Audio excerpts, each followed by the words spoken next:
İmtahana qədər bizimlə hər gün bir sualın həllini öyrənmək istəyirsənsə, kanalımıza abunə ol. Gəlin indi sualımızın həllinə keçək. Alfa böyükdür beta, o da böyükdür gamma olarsa, ifadəsini sadələşdirin. Ən böyük bucağı alfa veribdir, ən kiçiyini isə gamma veribdir. Deməli, qaydamızı yada salaq. Böyük bucaq qarşısında böyük tərəf, kiçik bucaq qarşısında kiçik tərəf dayanır. Ən böyük bucağı alfa verdiyinə görə, deməli, ən böyük tərəfimiz də A tərəfidir. A böyükdür, beta gəlir. Yəni, daha sonra gələn tərəf betanın qarşısındakı B tərəfi olacaq. Ən kiçik bucağı isə gamma veribdir.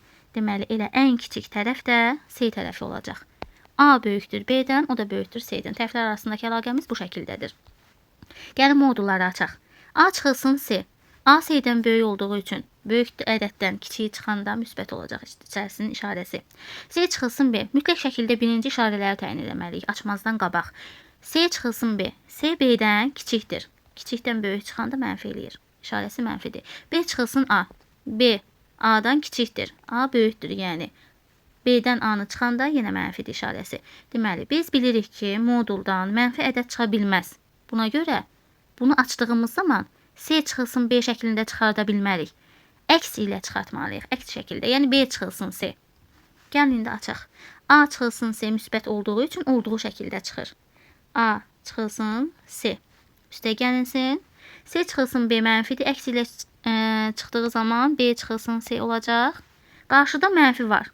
Qarşıda mənfinin olması təhlükə deməkdir. Deməli, çıxartdığımız ifadəni mötərizənin içərisində çıxardırıq ki, çaşmayaq. B çıxılsın A mənfidir. Əks işarə ilə çıxanda A çıxılsın B olacaq.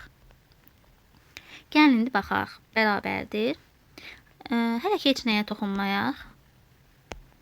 Çıx A, üstə gəlsin B. Bərabərdir. İndi, baxaq görək. Burada müsbət A, mənfi A getdi. Birinci müsbətləri hesablayaq. B-nin üstünə B gələndə 2B.